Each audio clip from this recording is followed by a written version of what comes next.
ना तो कल के तरह हो जाएगा। स्टार्ट हो गया, हो गया ना स्टार्ट? यहाँ दोनों है। तो चलिए, दो क्लास में हम लोग देख चुके थे एक्टिव से पैसिव में कैसे ट्रांसफॉर्म करते हैं। अभी हम लोग देखने जा रहे हैं कि एक्टिव से पैसिव में जब हमारे पास इंटेरोगेटिव सेंटेंस रहता है तब उसको कैसे ट्रांसफॉर्म करिएगा। तो जैसे इंटेरोगेटिव का मतलब आप जानते होंगे, थोड़ा सा मैं इसको बता दूं, सुनिएगा ध्यान से। इंटेरोगेटिव सेंटेंस के बारे में आप जानते होंगे, इंटेरोगेटिव सेंटेंस ऑलवेज स्टार्ट किससे होता है? हेल्पिंग वर्ब से होता है ना। हेल्पिंग वर्ब, हेल्पिंग वर्ब के बाद सेंटेंस का सब्जेक्ट, और सब्जेक्ट के बाद मेन वर्ब, और मेन वर्ब के बाद क्या रखते हैं? ऑब्जेक्ट को, और लास्ट में क्वेश्चन मार्क देते हैं। तो ये सेंटेंस इंटेरोगेटिव का होता है। तो अभी तक हम लोग नॉर्मल सीख रहे थे कि किस तरीके से सेंटेंस रहेगा एक्टिव में, तो उसको पैसिव में ट्रांसफॉर्म कैसे करेंगे। अभी हम सीख रहे हैं क्या, कि यदि हमारा सेंटेंस इंटेरोगेटिव में हो तब उसको पैसिव में आप कैसे लेकर जाइएगा, उसी को देखना है। इससे पहले दो क्लास हो चुका है ना, तो आज इसको हम लोग खत्म कर देंगे। मतलब कि बेसिक जो होता है इसका पैसिव वॉइस का, वो कंप्लीट हो जाएगा।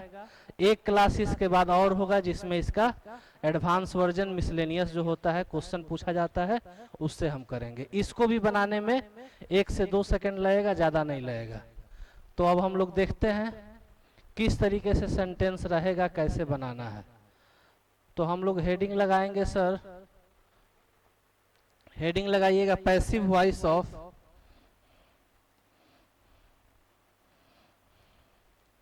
हेडिंग लगा लीजिएगा, लिखिएगा passive voice of interrogative sentence. Interrogative sentence मतलब कि यदि कोई सेंटेंस इंटेरोगेटिव का रहेगा तो उसको पैसिव में आप कैसे ट्रांसफॉर्म करिएगा। लिखना बंद करके जरा बोर्ड पे सब लोग देखिएगा, देखिएगा बोर्ड पे। पैसिव वॉइस बनाना है कैसे सेंटेंस का, तो कहिएगा इंटेरोगेटिव सेंटेंस। तो इंटेरोगेटिव में बेसिकली सारा रूल वही अप्लाई होगा जो हम लोग पीछे कर चुके हैं। जैसे कहने का मतलब कि यदि एक्टिव में V1 और V5 रहेगा तो पैसिव में हम सर्च क्या करेंगे, इज MR प्लस V3, ठीक है।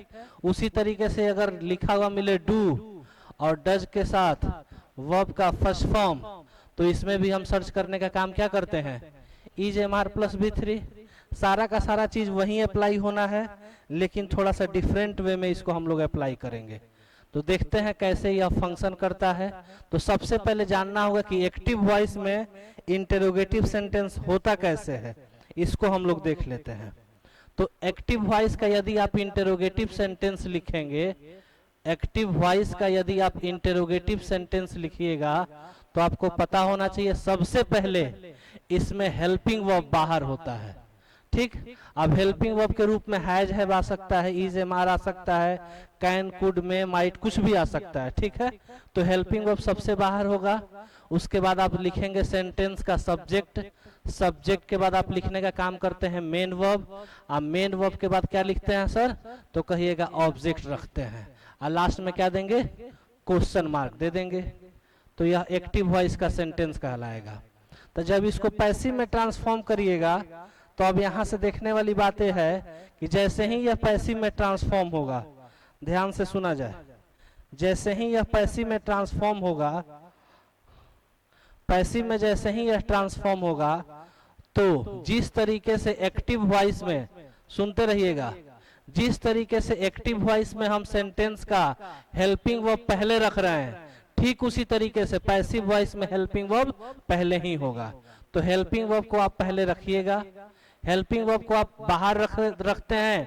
आपको पता है कि एक्टिव वॉइस में सेंटेंस का सब्जेक्ट आगे होता है, या पैसिव वॉइस में आगे क्या होता है, ऑब्जेक्ट आगे होता है। इसका मतलब कि ये जो ऑब्जेक्ट होगा अब यहाँ नहीं होके यहाँ पे आ जाएगा। तो सबसे पहले आपने रख लिया ऑब्जेक्ट को। यदि जरूरत पड़े, आपको पता है कि एक्स्ट्रा में ऐड करते हैं बी, बीइंग, बीन, तो आपको पता होगा कि अगर बी, बीइंग और बीन लिखा हुआ मिलेगा तो तीनों में से कोई एक चीज को आप यूज करेंगे, लेकिन ये ऑप्शनल है। ऑप्शनल का मतलब क्या होता है, इसका जरूरत पड़ेगा तो आप यूज करिएगा, नहीं जरूरत पड़ेगा तो यूज नहीं करेंगे। उसके बाद आपको पता है कि इसके बाद आप लिखने का काम करेंगे वर्ब का थर्ड फॉर्म, और वर्ब का थर्ड फॉर्म लिखने के बाद आप लिखिएगा बाई, और बाई लिखने के बाद यहाँ जो सेंटेंस का सब्जेक्ट होगा उसको यहाँ पे क्या कर लेंगे, आप लिख लेंगे लास्ट में क्वेश्चन मार्क दे दीजिएगा। इतना बात समझ में आया? तो अब रुक जाइएगा, देखिए कैसे चेंज करते हैं। देखिए तो यहाँ पे एक सेंटेंस हम लिखते हैं, देखिए यहाँ पे बार बार उठा रहे हैं कुछ और आ जा रहा है कुछ और। देखिए तो सेंटेंस हम लिखते हैं have you done it, done it, यही क्वेश्चन हुआ। रुक जाइए, लिखना बंद करिए। एक क्वेश्चन हुआ ना, हैव यू डन इट। जब भी क्वेश्चन हुआ सर तो यह एक्टिव में है कि पैसिव में?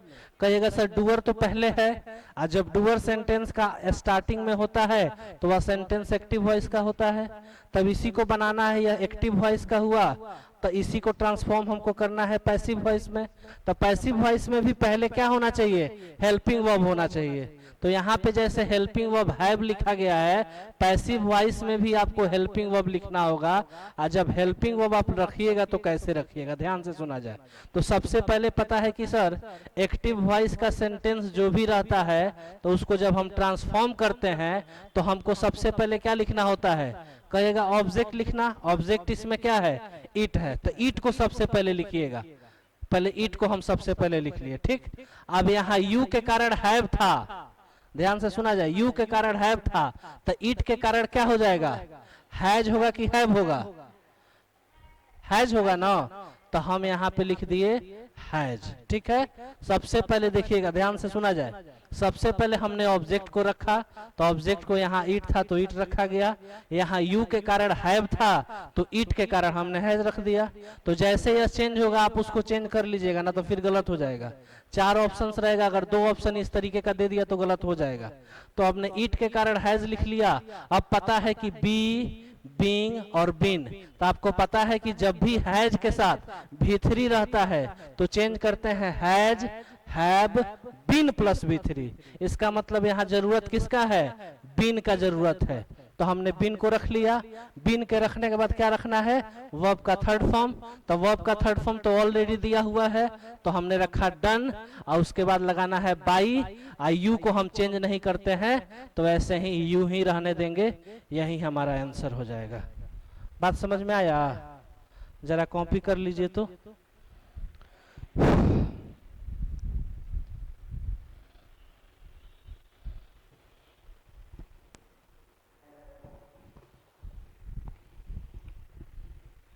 अच्छा, आज गर्मी कम हुआ है क्या? थोड़ा सा हमको भी लग रहा था।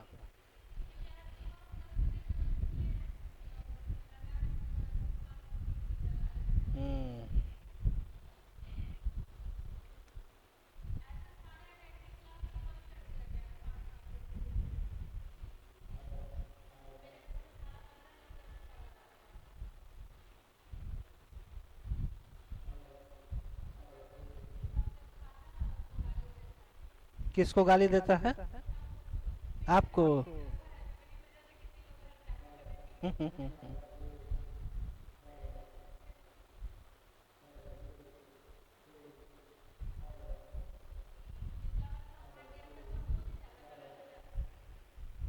करें सर, आगे बढ़ें? तब पूरा ट्रांसफॉर्म 1-2 सेंटेंस और लिख लेते हैं कॉपी करके, ताकि और ज्यादा कंसेप्ट की क्लैरिटी हो जाए। देखिएगा 2-3 सेंटेंस हम दे देते हैं पहले ही बनाने के लिए, देखा जाए। जैसे अगर हम बोलें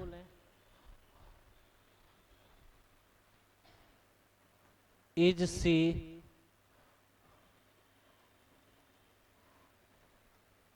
राइटिंग अ लेटर। दूसरा question, did Ram kill Ravan. तीसरा सेंटेंस लिख लेते हैं, कैन सी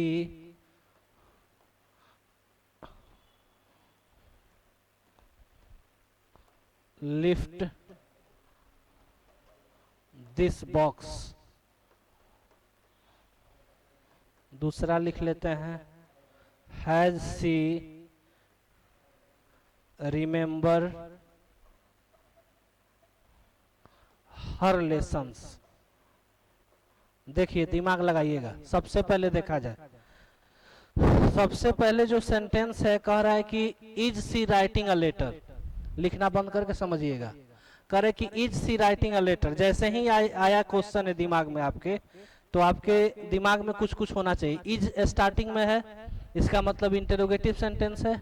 इंटेरोगेटिव सेंटेंस है तो आपको पता है सेंटेंस एक्टिव का है, तो पैसिव में ट्रांसफॉर्म करते हैं तो पैसिव में ऑब्जेक्ट को पहले रखते हैं। तो इस सेंटेंस का ऑब्जेक्ट क्या है, अ लेटर। तो अ लेटर पहले लिख लीजिए। अ लेटर आपने लिख लिया। अ लेटर जैसे ही आपने लिखा, अ लेटर जैसे ही आपने लिखा, तो यहाँ पे देख रहे हैं सी के कारण इज आया है, तो अ लेटर के कारण भी तो इज लिखना सेंसिबल होगा। तो यहाँ इज हमने रख लिया, इज अ लेटर। ए काम कर लिए तो हेल्पिंग वर्ब का काम हो गया, ऑब्जेक्ट का काम हो गया। अब बी बीइंग बीन ऑप्शनल है, तो आपको पता है इज एम आर के बाद V4 रहता है, तो वैसे केस में हम V4 को मेंटेन करने के लिए क्या रखते हैं, तो आपको पता है बीइंग रखते हैं। तो यहाँ पे हम क्या रख लेंगे, बीइंग रख देंगे। बीइंग के बाद कौन सा फॉर्म रखेंगे, वर्ब का थर्ड फॉर्म। तो यहाँ पे क्या हो जाएगा, रिटेन हो जाएगा। और रिटेन हुआ बाई, और सी किस में बदल जाएगा, तो कहिएगा हर में बदल जाएगा, लास्ट में क्वेश्चन मार्क। ठीक है, यहाँ देखा जाए, कह रहा है क्या कि डिड राम किल रावण। तो डिड से सबसे पहले पता होना चाहिए।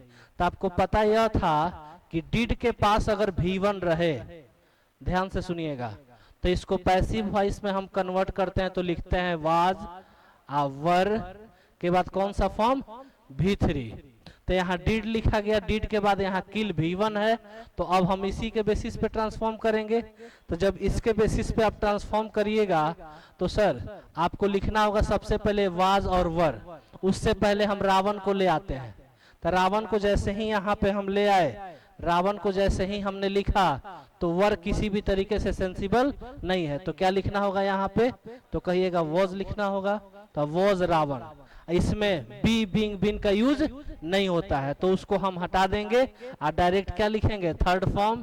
तो हमने लिख दिया किल्ड, और किल्ड के बाद लिखेंगे बाई, और बाई के बाद क्या है, राम है, तो हम राम को एज इट इज रख देंगे, इसमें कोई चेंजेस नहीं करेंगे। ठीक है, आगे देखिए, can she lift this box. तो आपको पता है क्या कि मॉडल्स के साथ, ध्यान से सुना जाए, मॉडल्स के साथ जब भी V1 रहता है तो पैसिव वॉइस में आप सेम मॉडल्स को रखते हैं, आप मॉडल्स को रख लेंगे और उसके बाद क्या लगाइएगा, बी, और बी के बाद वर्ब का थर्ड फॉर्म।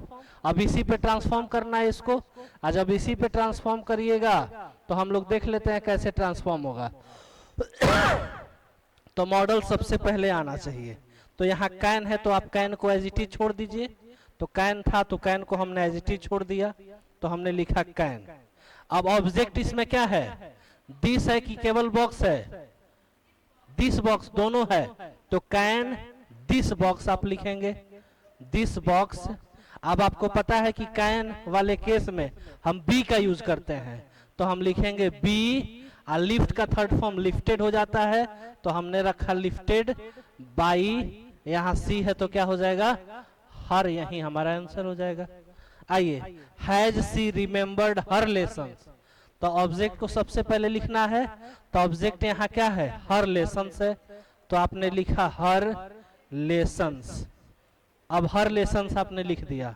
आपको पता है कि हैज के बाद जब भी वर्ब का थर्ड फॉर्म रहता है तो चेंज करते हैं has, have, been plus V3। इसका मतलब कि हैज है पहले लिखेंगे और इसके बाद हमको बीन रखना है। तो यहाँ सी के कारण हैज था, लेकिन लेसन्स लिखा गया, लेसन सिंगुलर है कि प्लूरल है, तो हैव होगा कि हैज होगा, हैव हो जाएगा। तो अब आपको यहाँ पे क्या लिखना होगा, हैव, हैव हर लेसन्स, और उसके बाद क्या लिखिएगा, बीन। और रिमेंबर है तो आप रिमेंबर को ऐसे ही थर्ड फॉर्म में आप लिख लेंगे रिमेम्बर्ड बाई सी किस में बदल जाएगा? हर में। कोई दिक्कत नहीं ना? पक्का ना? हाँ सर बोलिए। कहाँ पे? हर लेसन्स, हाँ। सी कर आपके कहने का मतलब चेंज, ठीक है। सी चेंज होता कब? एक मिनट।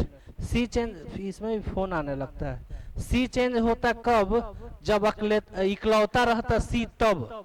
यहाँ पे हर रहता तो यहाँ पे सी करते, लेकिन हर के साथ लेसन्स भी तो आया है, तो सी लेसन्स कैसा लगेगा? हर लेसन्स ही ना होगा, इसीलिए हमको उसको चेंज नहीं करना पड़ा।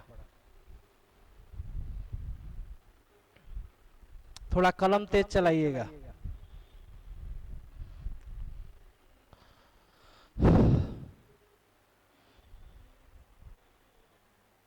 अभी मेरा दिन दशा खराब चल रहा है। हाँ फीवर लगा हुआ है तो इसीलिए ना कल क्लास नहीं हुआ था।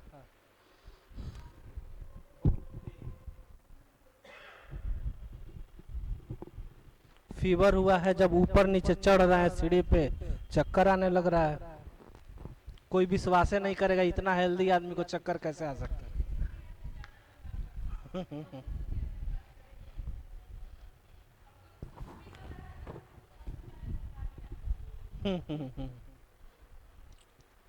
हो गया श्रुति। तब हम क्वेश्चन बना लेते हैं डायरेक्ट, क्योंकि मेन खेल प्रैक्टिस का ही है। क्वेश्चन नहीं बनेगा तो फिर आगे बढ़े क्या? इनसे ले लीजिएगा, इनके पास है। ठीक, क्वेश्चन करें ना। देखिए क्वेश्चन हम लोग करते हैं, इंटेरोगेटिव सेंटेंस जो रहेगा उसको अब हम पैसिव में ट्रांसफर।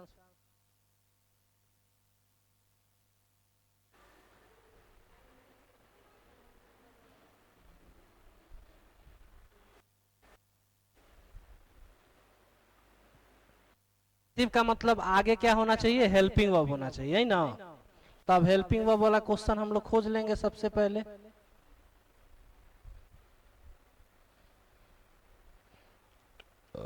चलिए देखिए यहाँ पे आ गया।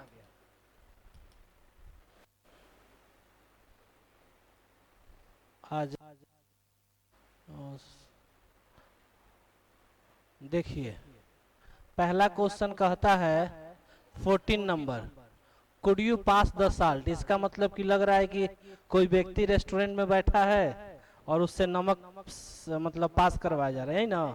तो देखा जाए तो सबसे बड़ी बात है सेंटेंस में स्टार्टिंग में है, इसका मतलब से पैसिव बनाना है।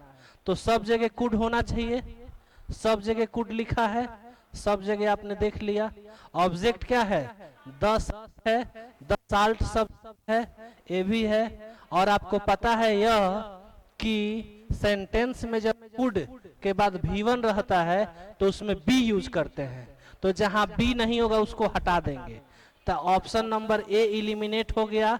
बी यहाँ है, बी यहाँ है, बी यहाँ है। आपको ये बात भी पता है कि पैसिव वॉइस में हम क्या बनाते हैं? V3 रखते हैं। इसका मतलब जहां V1 होगा उसको भी हटा देंगे, तो ये भी हट गया। दो ऑप्शन हट गया क्या? अच्छा यहाँ पे लिखा गया U, तो यहाँ बाई यू होना चाहिए, यही ना होना चाहिए। लेकिन बाई यू तो ऑप्शन में दिया नहीं है, तो बाई एनीवन कैसे होगा? बाई एनीवन नहीं होगा, तो बाई यू वाले केस में बाई यू होगा। तो यहाँ पे अगर हम बाई यू कर दे तो आंसर हमारा सही होगा। तो option number 4 will be correct answer. अगर एग्जाम में क्वेश्चन आता तो आप जी जी, अगर आंसर अगर आप एग्जाम हॉल में भी करते तो इसी को ही करते, क्योंकि यहाँ तो यू लिखा गया, तो बाई एनीवन क्यों होगा? बाई यू, जो बाई यू किसी ऑप्शन में नहीं है। इसको भी हम छांट चुके थे पहले, इसको भी छांट चुके थे। ए आंसर हो रहा था बाई एनीवन के वजह से, लेकिन जब सेंटेंस का सब्जेक्ट वहां यू है तो यहाँ यू होना चाहिए। तो अब हमको मजबूरन क्या ऑप्शन करना पड़ेगा? 4 नंबर करना पड़ता है। ठीक है। इसीलिए क्वेश्चन को डील करवाया जा रहा है। देखा जाए, ये हो गया। अभी हम सिर्फ इंटेरोगेटिव वाला ही करेंगे। देखिए डिड आ गया, डिड आया ना। आइए हम तो कहेंगे इसमें आप दिमाग लगाइए, थोड़ा सा छोटा करेंगे इसको।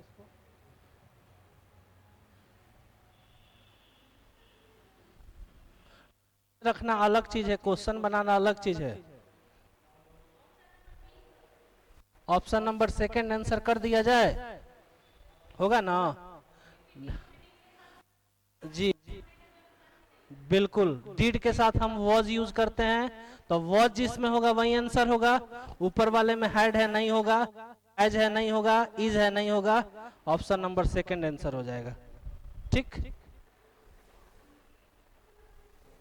समझ में आ रहा है ना? नहीं ला रहे हैं? हाँ हाँ हाँ, कोई दिक्कत नहीं। इसका 2 वीडियो है, उसको आप जाके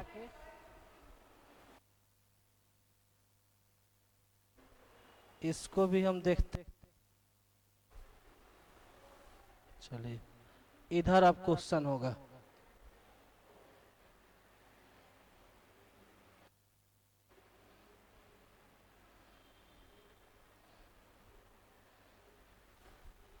देखिए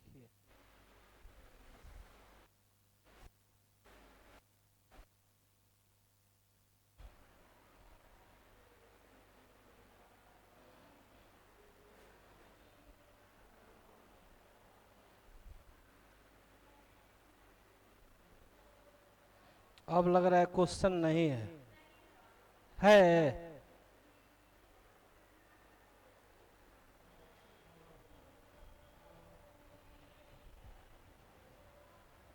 हाँ देखिए यहाँ है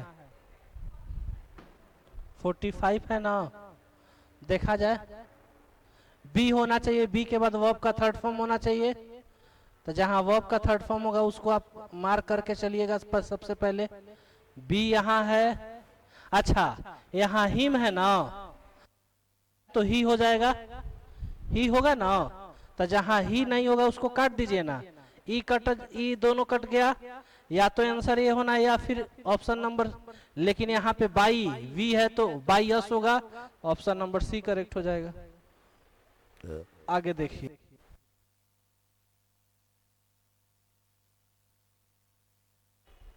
खत्म हुआ। ठीक है, हो गया ना। अभी और अब हम लोग अब इस पे हो जाएगा। ठीक, अब WH वर्ड्स। W का मतलब समझते हैं, जिसमें वेन, वेयर, हाउ, वाई, ये सब चीज दे दिया जाए। तो आप हेडिंग लगाइएगा passive voice of,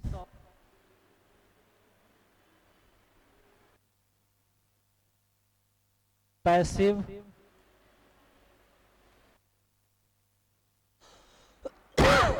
WH words.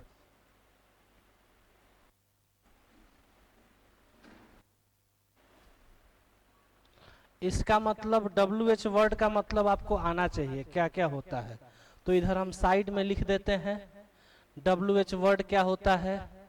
What, when, how, why, where, who, whom, और भी बहुत सारा चीज होता है। ठीक है, तो इसी को बेसिकली आप WH वर्ड बोलते हैं। इससे भी एग्जाम में क्वेश्चन रहता है, 4-5 अगर क्वेश्चन पूछेगा ना तो सारे पैटर्न से 1-2 क्वेश्चन रहना तय है। तो देखिए कैसे दिमाग लगाइएगा, ठीक इंटेरोगेटिव के तरह ही होता है। बस एक्टिव वॉइस के सेंटेंस को जरा देख लीजिए तो कैसे, लिखना बंद करके समझिएगा। सबसे पहले हमने लिखा एक्टिव वॉइस, तो एक्टिव वॉइस लिखेंगे तो एक्टिव वॉइस में जैसे ही इसका स्टार्टिंग करते हैं, मतलब जिस सेंटेंस में WH वर्ड का रिक्वायरमेंट होगा तो WH वर्ड में ही रहता है। एक्टिव वॉइस में जब WH वर्ड स्टार्टिंग में हो उसको सबसे पहले आप लिखते हैं, उसके बाद आप हेल्पिंग वर्ब,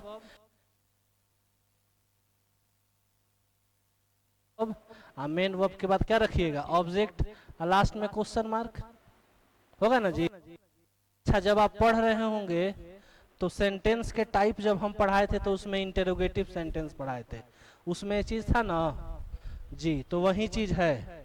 अब समझिए, समझा जाए, वॉइस में ट्रांसफॉर्म करेंगे, लिखना बंद करके समझिए। देखिए, जब पैसिव वॉइस में ट्रांसफॉर्म करिएगा तो जहां पे एक्टिव वॉइस में WH वर्ड है वहीं पे पैसिव वॉइस में भी WH रहेगा। इसका मतलब यदि स्टार्टिंग में एक्टिव वॉइस के स्टार्टिंग में WH वर्ड है तो पैसिव वॉइस में भी WH वर्ड रहेगा। इसका मतलब कि अगर एक्टिव वॉइस में सारा का सारा वर्ड लिखा हुआ मिल रहा है तो पैसिव वॉइस में कहाँ रहेगा, स्टार्टिंग में ही रहेगा। तो स्टार्टिंग कर लीजिए, इस वर्ड को आपने स्टार्टिंग रखा, लिए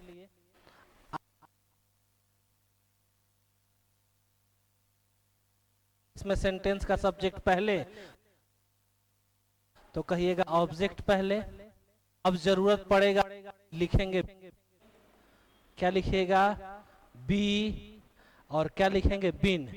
अब बिन के बाद लिखिएगा सॉरी V3, V3 के बाद बाई, और उसके बाद सब्जेक्ट को चेंज करके आप यहाँ लिख देंगे लास्ट में क्वेश्चन मार्क। देखिए हम क्वेश्चन दे देते हैं, बन जाएगा, देखा जाए। क्वेश्चन अगर हम लिखें,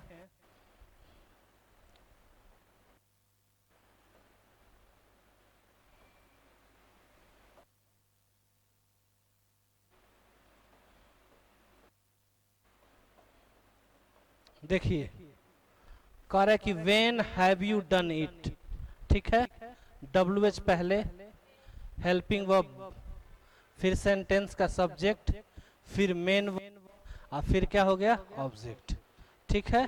तो पैसिव में जब ट्रांसफॉर्म करिएगा तो सबसे पहले क्या लिखिएगा, WH वर्ड। तो WH वर्ड इसमें है क्या, तो वेन है, तो वेन को आप एज इट इज लिख देंगे।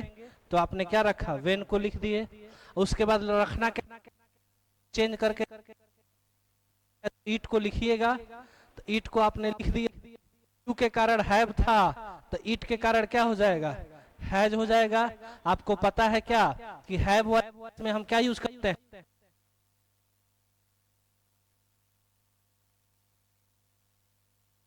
बाई, और उसके बाद क्या लिखेंगे, यू। यही मेरा आंसर हो जाएगा, हो जाएगा। आया समझ में, लिखिए।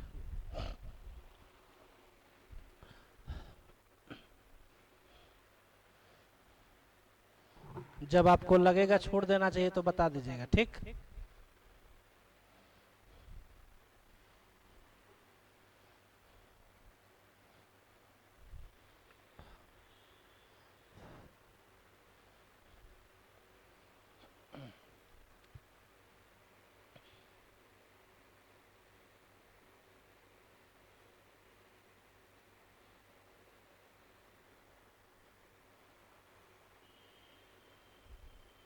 वो वाला ऐसे नहीं चलता है।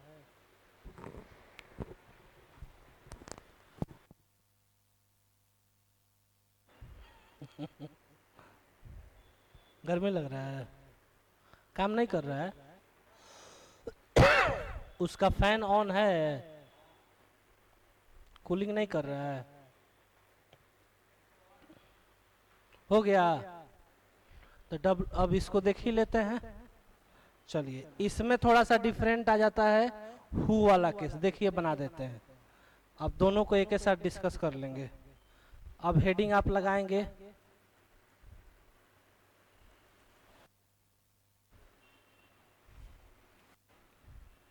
श्रुति चेहरा क्यों उतरा हुआ है, क्या, अब कहिए, अब बोलिएगा कि नहीं उतरा हुआ है, उतरा हुआ है ना। Passive voice of who,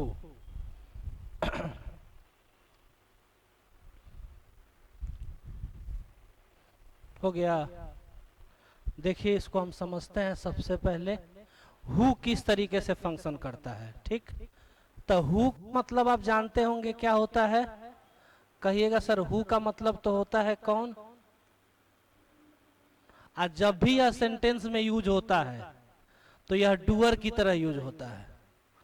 doer का मतलब क्या हो गया, सेंटेंस के सब्जेक्ट की तरह। जैसे कि मान लीजिए अगर हम बोलें हु किल्ड रावण,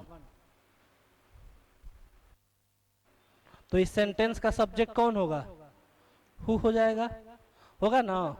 तो जब भी इस तरह का सेंटेंस आपको पैसिव वॉइस बनाना हो तो आपको पता है कि डूअर के पहले हम जनरली यूज क्या करते हैं पैसिव वॉइस में, तो कहिएगा बाई यूज करते हैं। जैसे बाई हिम, बाई मी, इस तरीके का यूज करते हैं। तो अब बेसिकली करना क्या है कि जब भी इसको पैसिव में आप ट्रांसफॉर्म कर, तो यहाँ जो हु लिखा हुआ है इसको सबसे पहले हम बाई हूं लिखेगा, चूंकि यह डूअर की तरह, इस सेंटेंस का खुद यह डूअर है। आपको पता होगा कि हु किल्ड रावण, तो इसका जवाब क्या आ जाएगा, राम। लेकिन हमने राम नहीं लिखकर हु वर्ड लिख दिया। इसके बारे में भी हम उधर बैक वाले क्लास में डिस्कस किया गया है। तो जब इसको पैसिव सेंटेंस लिख देते हैं तो यह हु सबसे पहले होता है। हु के बाद टेंस में हम वर्ब रख लेते हैं। मेन वर्ब के बाद हम क्या रखते हैं, ऑब्जेक्ट को। लास्ट में क्वेश्चन मार्क दे देते हैं। चूंकि जब पैसिव वॉइस बनाइएगा तो दो स्ट्रक्चर फॉलो होगा। पैसिव वॉइस में दो स्ट्रक्चर, चूंकि यह डूअर है तो डूअर को आप जनरली क्या करते हैं, लास्ट में लिखते हैं। तो चाहे तो आप लास्ट में भी लिख सकते हैं, और चूंकि डूअर इकलौता यह हु होता है जो पहले भी यूज करके बनाइएगा तो कोई फर्क नहीं पड़ता है। दोनों तरीके से ऑप्शन देगा, हम दोनों बता देते हैं। तो सबसे पहले आप रखिएगा बाई हुम, लिखिएगा बाई हुम। है कि WH के ठीक बगल में हम जब पैसिव वॉइस बनाते हैं तो WH के ठीक बगल में हम क्या रखते हैं, तो कहिएगा हेल्पिंग वर्ब। पैसिव वॉइस बनाएंगे तो पहले हम हेल्पिंग वर्ब को रखेंगे। तो जब हेल्पिंग वर्ब को आप रखिएगा तो यहाँ पे बाई हुम के ठीक बगल में क्या रखेंगे आप, हेल्पिंग वर्ब रखिएगा। हेल्पिंग वर्ब के बाद आपको पता है, वेरी गुड, ऑब्जेक्ट आप रखेंगे। ऑब्जेक्ट के बाद आप चूंकि बाई तो पहले ही आप लगा चुके हैं तो बाई लिखने का जरूरत नहीं है तो डायरेक्ट आप क्या लिखिएगा V3 लिखिएगा। अगर सेंटेंस में कोई अदर्स पार्ट होगा तो आप ऐड कर देंगे। लास्ट में क्या लिखिएगा, क्वेश्चन मार्क। आपका मन न करे तब बाई होम को आप कहाँ लिख सकते हैं, लास्ट में भी आप लिख सकते हैं, तो कोई फर्क नहीं पड़ेगा। तो जैसे देखिए हु किल्ड रावण, तो सबसे पहले इसको पैसिव में बनाइएगा तो सबसे पहले क्या लिखिएगा, तो कहिएगा बाई हुम हम रख दिए। आपको पता है कि यदि किल्ड लिखा है तो किल्ड कौन सा फॉर्म है, second form. Second form change कैसे होता है, वर प्लस V3 हेल्पिंग वर्ब रखना है। तो रावण के कारण हेल्पिंग वर्ब क्या होगा, वॉज होगा। तो बाई हुम वॉज रावण, और उसके बाद रावण हमने लिख दिया ऑब्जेक्ट के रूप में। अब क्या रखेंगे, तो वर्ब का थर्ड फॉर्म किल्ड। कोई एक्स्ट्रा पार्ट है नहीं तो एक्स्ट्रा पार्ट लिखने की जरूरत नहीं है, तो हमने इसका पैसिव वॉइस बना लिया। आया समझ में। एक बार और आप इसको कॉपी करिए तब हम बताते हैं।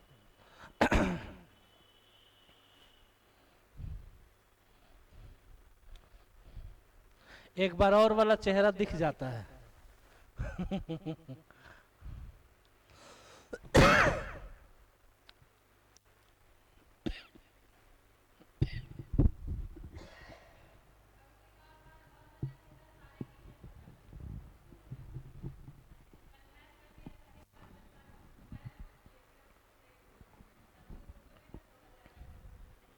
वो एक बार और वाला चेहरा पकड़ा ही जाता है, कहीं भी रहे पकड़ में आ जाता है, क्योंकि दिन भर वही चेहरा देखना है।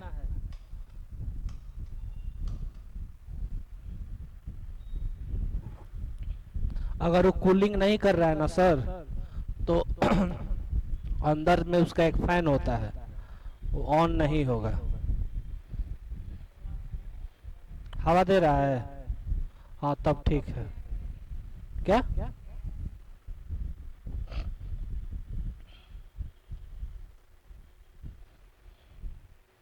देखिए अब हम बनाते हैं सेंटेंस तो बन जाएगा। मिटा दें, मिटा दें जी, हो गया।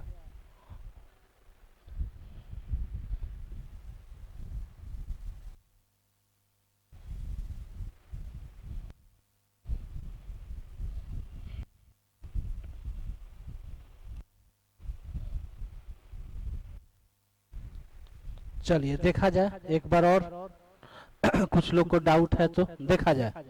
हमने अगर सेंटेंस लिखना है,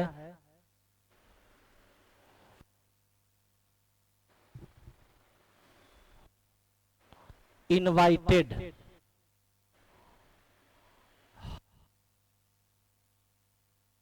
दूसरा सेंटेंस लिखते हैं हु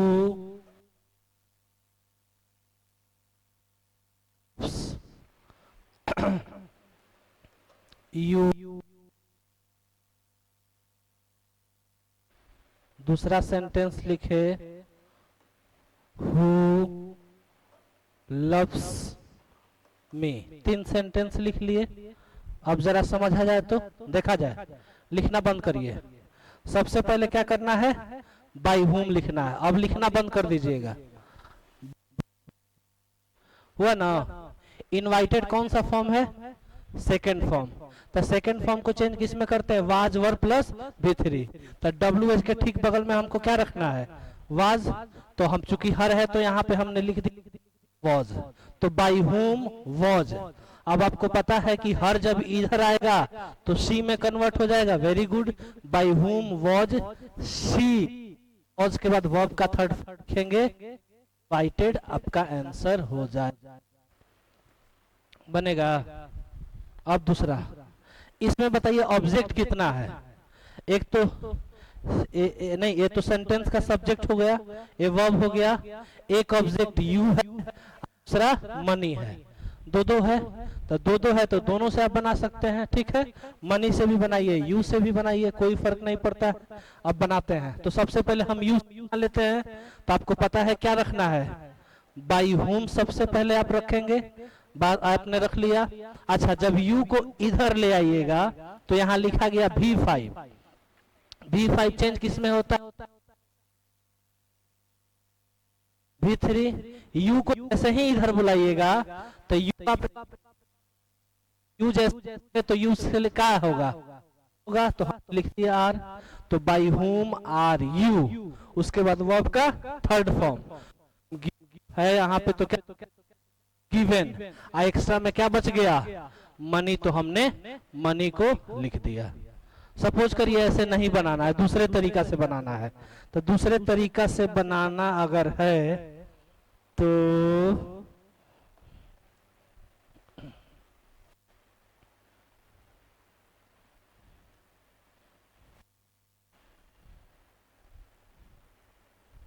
ठीक देखा जाए तो आप क्या कर सकते हैं। सबसे पहले तो बाई होम आप सब लोग लिखिएगा, लिखे।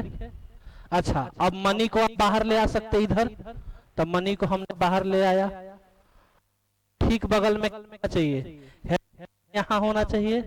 तो हेल्पिंग वर्ब जब आप बाहर रखिएगा तो सॉरी यहाँ रखिएगा तो वो इसमें is M R plus V3 होगा, होगा ना।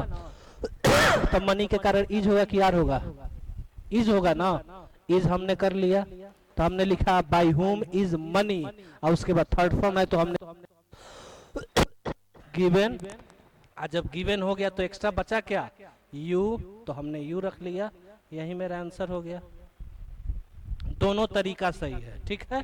हाँ, अब डिपेंड करता है सर एग्जाम में क्वेश्चन कैसे देगा, ऑप्शन आप क्या लगा रहे हैं, कैसे दिमाग लगा रहे हैं। इसको लास्ट देख लीजिएगा, हु लव्स मी। तो सबसे पहले क्या करिएगा, बाई हुम रखिएगा, मी को इधर ले आइएगा तो क्या चेंज में आई में होगा। तो आप यहाँ आई कर लिए। लव्स V5 है तो वेरी गुड। आप यहाँ पे करोगे एम तो लिखिएगा बाई हुम एम आई। उसके बाद क्या रखिएगा, वर्ब का थर्ड फॉर्म। तो लव्ड आंसर आपका हो जाएगा। आ गया समझ में, कॉपी करिए।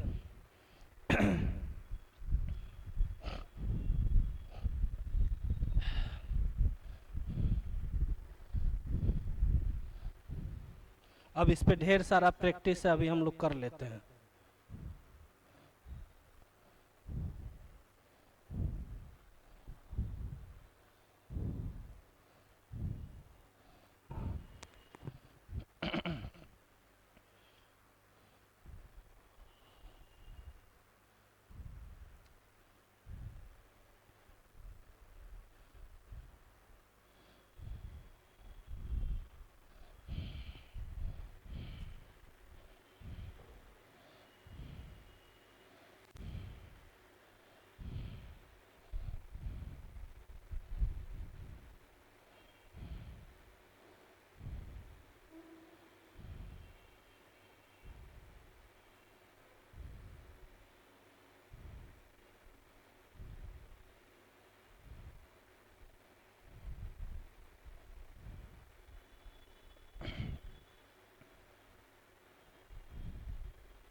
हो गया, आंसर करें।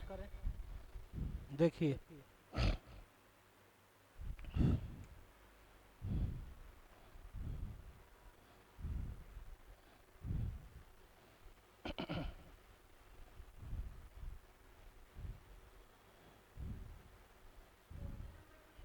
Question number 7, very good.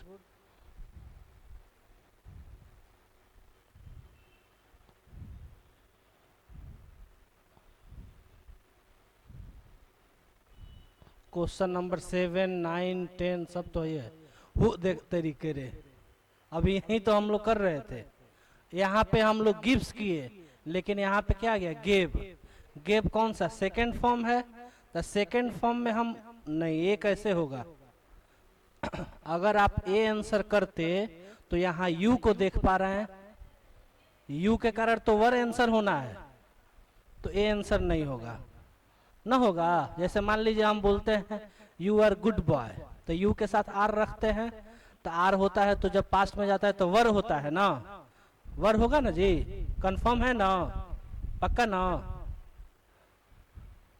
आई के साथ हम वॉज रखते हैं, ठीक, ही के साथ वॉज रखते हैं, सी के साथ वॉज रखते हैं, वी, यू, दे के साथ वर रखा जाता है, बस।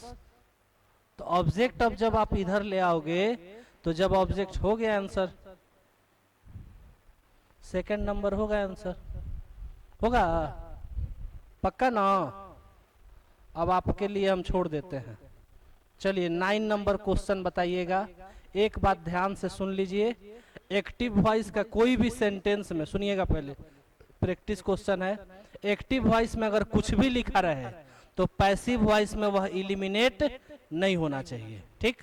बाकी आप दिमाग लगाइए, अगर इलिमिनेट होगा तो ऑप्शंस के हिसाब से हम लोग देख लेंगे।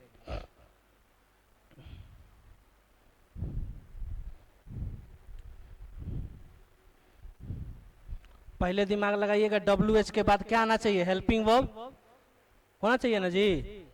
सुमी प्रिया बोर्ड पे देखिए, WH के बाद हेल्पिंग वर्ब आना चाहिए, हेल्पिंग वर्ब नहीं है। WH के बाद आज तरीके बाई हुम होना चाहिए, नहीं है, बाई हुम है। तो हैड के साथ जब रहता है भीतरी तो हैड बिन करते हैं, वर कहीं से सेंसिबल नहीं है, 3 को तो छांट दिए, हो गया आंसर। ऑप्शन इलिमिनेट करके आप आंसर कर सकते हैं। आगे देखिए, who tore the curtains yesterday.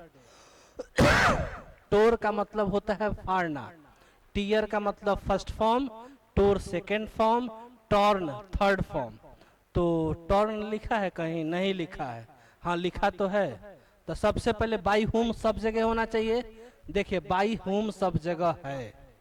आपको पता है टोर जो है सेकेंड फॉर्म है, तो वाज वर प्लस V3 होना चाहिए, तो आर वाला लास्ट ऑप्शन छट गया, हो गया ना। कर्टेन्स के कारण, कर्टेन्स देखिएगा, कर्टेन्स के कारण वर सेंसिबल है, तो वर सब जगह दिया हुआ है, द कर्टेन सब जगह है, द कर्टेन सब जगह है। आपको पता होना चाहिए टीयर, देख लेते हैं sir, torn second form third, तो ऑप्शन नंबर कहाँ गया, सी नंबर आंसर हो जाएगा, ठीक। बाकी अब क्वेश्चन बताते रहिएगा।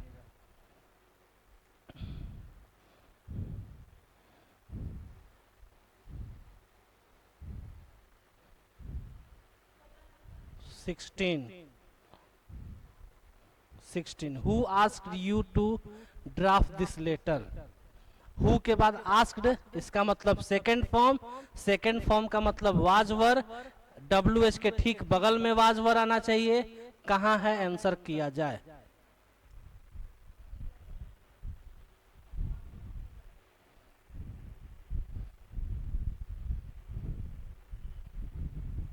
क्या होगा, वेरी गुड, ऑप्शन सी होगा। छांट लेते हैं, आस्क्ड लिखा गया, V2 है, वाज वर प्लस V3 रखेंगे, इसमें नहीं है, इसमें नहीं है, इसमें है, इसमें है। आपको ये बात भी पता है कि WH के ठीक बगल में ही हेल्पिंग वर्ब रहता है, इसमें है, इसमें नहीं है, ऑप्शन नंबर सी करेक्ट हो जाना। आगे बढ़िए, और कितना नंबर,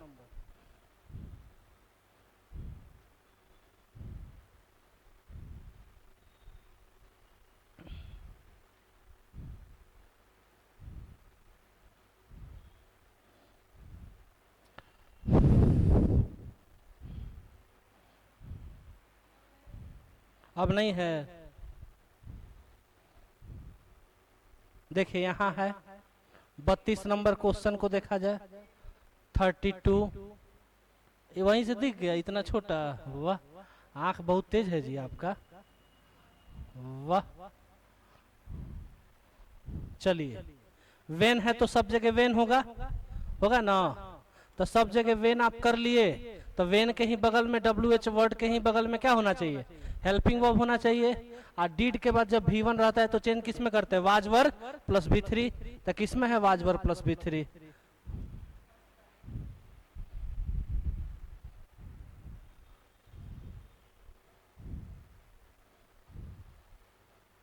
चलिएगा।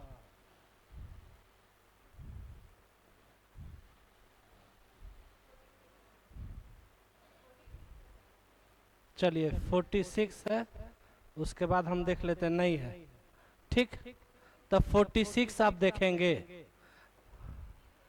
जो लोग लाइव देख रहे हैं उनसे मैं कहूंगा कि 46 वाले का आंसर कमेंट बॉक्स में आप दे लेंगे, अब बाकी ऑफलाइन वाले लोग आप यहीं पे बताइए क्या आंसर होगा। टीचेज V5 का मतलब इज MR, हमको आंसर दिख गया, बताइए ना, क्या होगा, वेरी गुड, सही है, यही आंसर होगा, ठीक है। तो देखिए अब हो गया पैसिव वॉइस 80% कवर, अब 20% लास्ट क्लास एक दिन और होगा तो खत्म हो जाएगा, ठीक। तो आज के लिए बस इतना ही रहने देते हैं। जो लाइव देख रहे थे इसका आंसर आप कमेंट बॉक्स में लिखना जरूर।